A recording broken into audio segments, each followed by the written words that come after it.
He thought he'd finally found love again after 29 years as a widower. She said her name was Elena. She said she was a nurse, stationed overseas with an international medical relief team. She said that as soon as her contract ended, she'd fly home and finally meet him in person. She never existed. By the time federal agents caught up with the network behind Elena and the hundreds of other fake identities just like her, investigators had traced more than $50 million stolen from elderly victims across the United States. Grandparents, retired teachers, widows and widowers, people who had spent a lifetime building their savings, only to watch it vanish into overseas accounts controlled by strangers who never once told them the truth. This is the story of how the FBI cracked one of the largest romance fraud operations ever uncovered, and how ordinary people, the kind of people you probably know, became targets of a scheme so convincing that even trained investigators say it's almost impossible to spot until it's too late. We're talking about a nationwide network, hundreds of fake identities and victims spread across dozens of states, all tied together by the same playbook: manufactured love, patient manipulation, and a money trail that eventually stretched halfway around the world. Stick around until the end, because the warning signs in this case are things every one of us needs to know, for ourselves and for the people we love. Let's get into it. The scheme didn't start with a phone call or a break-in. It started with something far more ordinary: a dating profile. Federal investigators say the network behind this operation ran hundreds of fake profiles at once, across major dating apps and social media platforms. The photos were often stolen from real people: models, service members, doctors, engineers, anyone whose face radiated stability and trustworthiness. Around those stolen photos, the scammers built entire fictional lives: fake careers, fake families, fake military deployments, fake medical practices in far-off countries. The targeting wasn't random, either. According to federal fraud investigators, criminal networks like this one specifically search out older users on dating platforms: widows, widowers, or divorced people whose bios mention loneliness, grief, or a recent loss. Con artists understand something simple and cruel: someone who has just lost a spouse or hasn't been in a relationship in years is often starving for connection.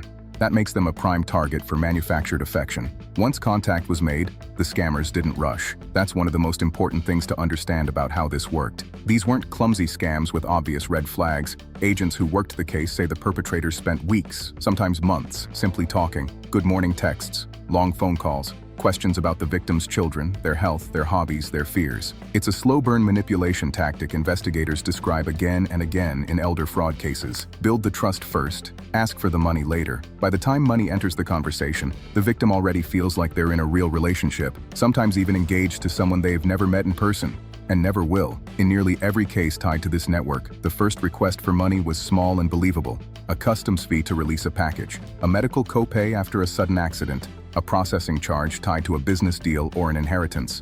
Investigators say these opening asks were deliberately modest, a few $100s, sometimes less, so the victim wouldn't feel like they were being scammed at all. It felt like helping a partner through a rough patch, not funding a criminal enterprise. And once the money was sent, something important happened on the scammer's end. The relationship deepened: more affection, more promises, sometimes even video calls.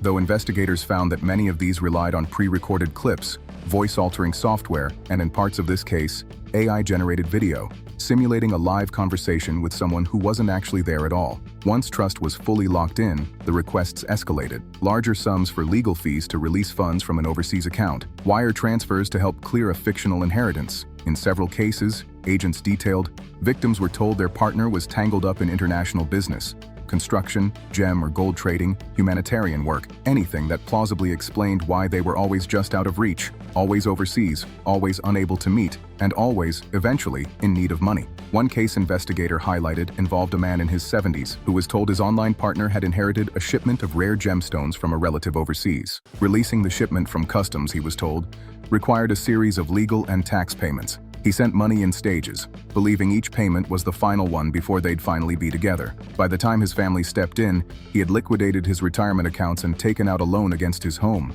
Money that vanished the moment his contact went silent. That pattern, a modest opening request followed by a slow escalation toward a life-changing loss, showed up again and again among the victims connected to this network. Another victim, a retired widow in her early 80s, believed she was corresponding with a structural engineer working on a bridge project overseas. Over nearly a year, she heard story after story: a delayed paycheck because of a corrupt local official, a hospital bill after a supposed injury on the job site, a legal fee to release equipment stuck at a foreign port. Each story built naturally on the last, so nothing ever felt like a sudden red flag. It felt like watching a relationship weather a string of bad luck together. And that illusion, investigators say, is exactly what these networks are built to create. What makes cases like this so hard to interrupt is that the victims usually aren't naive or careless with money. Many of them are cautious, intelligent, financially responsible people who, under different circumstances, would never fall for an obvious scam. But romance fraud isn't built on obvious lies.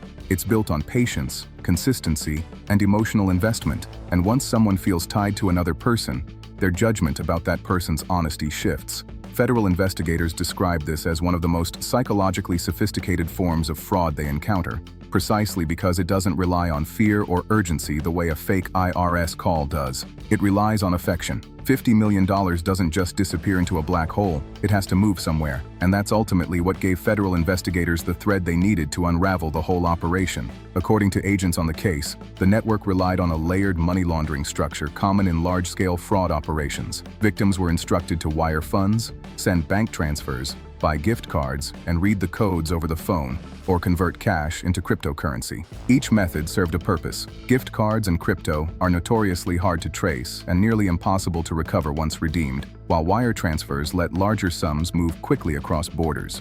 The money typically passed through a network of domestic money mules, people recruited sometimes unknowingly to receive victim funds in personal or shell business accounts before forwarding it overseas. Some mules understood exactly what they were doing.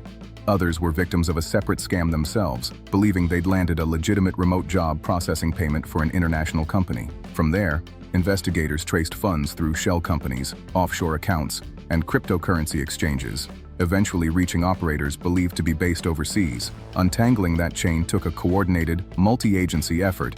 A case like this doesn't get solved with a single search warrant. It takes financial forensic teams tracing wire transfers across multiple countries, cyber specialists tracking IP addresses and digital fingerprints across hundreds of fake accounts, and international law enforcement partners willing to cooperate on extraditions. Investigators noted that some of the people involved lived visibly lavish lifestyles funded by victim money, luxury cars, designer goods, expensive jewelry, often documented on their own social media, seemingly unaware that those posts could one day become evidence. In several related elder fraud cases nationwide, agents have pointed to this kind of social media boasting as a surprisingly common thread. Suspects publicly celebrating the very money federal investigators were working to trace back to grieving, financially devastated victims. The domestic side of the network was, in some ways, the easier piece to unravel, since money mules operating U.S. bank accounts left a paper trail investigator could subpoena directly.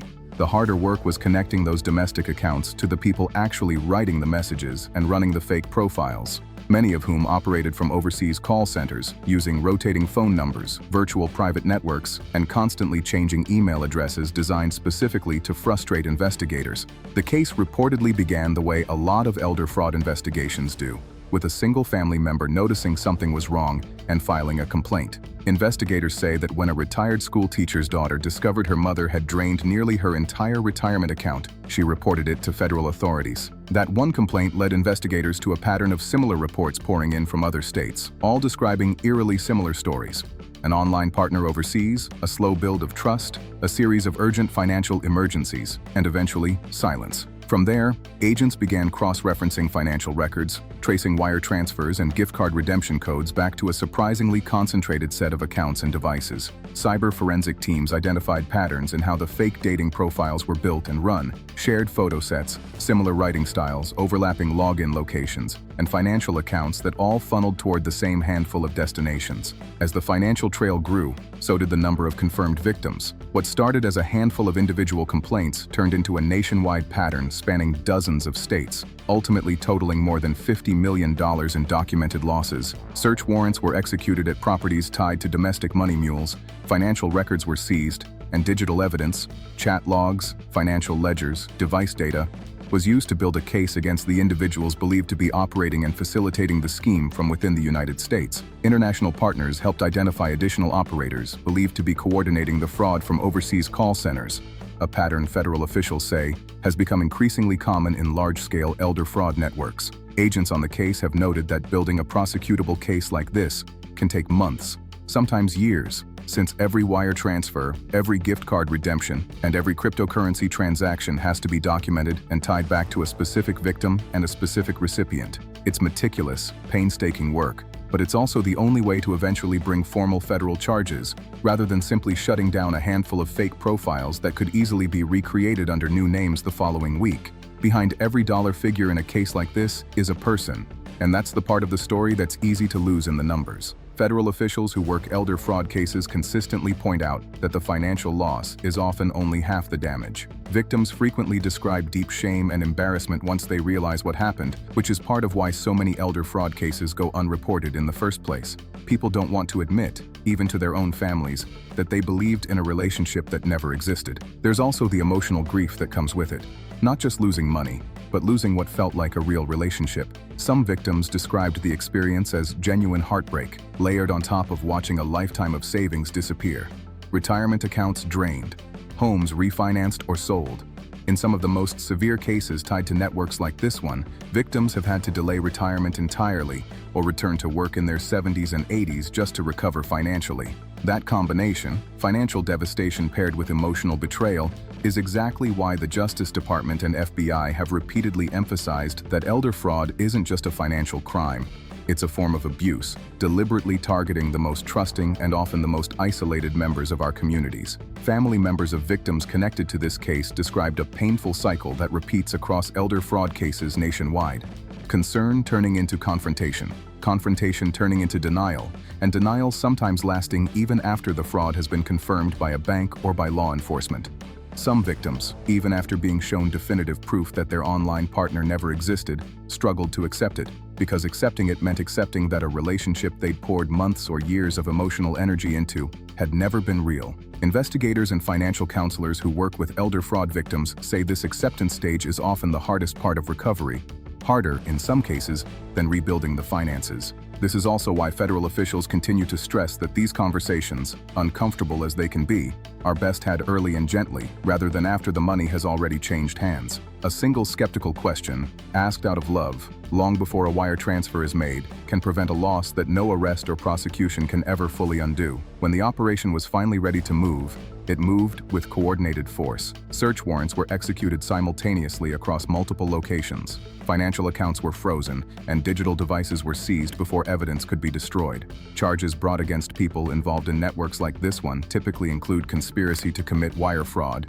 money laundering, and operating an unlicensed money-transmitting business. Federal charges that can carry sentences ranging from several years to multiple decades, depending on the scope of a defendant's involvement. For victims and their families, an arrest brings a measure of closure, but rarely brings back the money. Recovering funds sent through gift cards or cryptocurrency is extraordinarily difficult once it's moved through layers of shell accounts and international transfers. That's part of why federal agencies keep stressing that prevention, recognizing the warning signs before any money changes hands, remains the single most effective defense against these schemes. This case, as large as it was, is far from an isolated incident. Federal data tracking internet crime complaints shows romance and elder fraud schemes like this one climbing steadily for years, with reported losses now reaching into the billions of dollars annually across the United States. Investigators say losses tied specifically to older victims have grown even faster than overall fraud losses, a trend they attribute partly to the rise of dating apps and social media, which let scammers reach thousands of potential victims at once, and partly to increasingly sophisticated tools like AI-generated photos, voice cloning,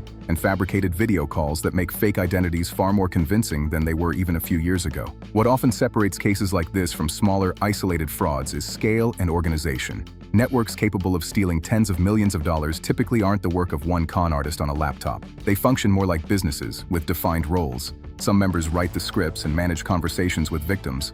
Others handle the technical infrastructure behind fake profiles and spoofed numbers, and others specialize purely in moving and laundering the money once it's been sent. That level of organization is part of why federal agencies increasingly treat elder fraud not as scattered petty crime, but as organized, transnational criminal activity deserving the same coordinated response as other serious federal offenses. It's also why arrests in cases like this are treated as significant wins, even though they rarely make victims financially whole again. Every network dismantled, every set of fake profiles taken offline, and every money mule account frozen represents future victims who will never be targeted by that specific operation. So what should you actually watch for? Based on patterns seen across major romance fraud cases, here are the red flags investigators point to again and again. They profess love quickly, often within days or weeks of first contact, without ever having met in person. They always have a reason they can't meet: an overseas job, a military deployment, A family emergency abroad. They eventually ask for money, and the reason always sounds urgent, plausible, and temporary.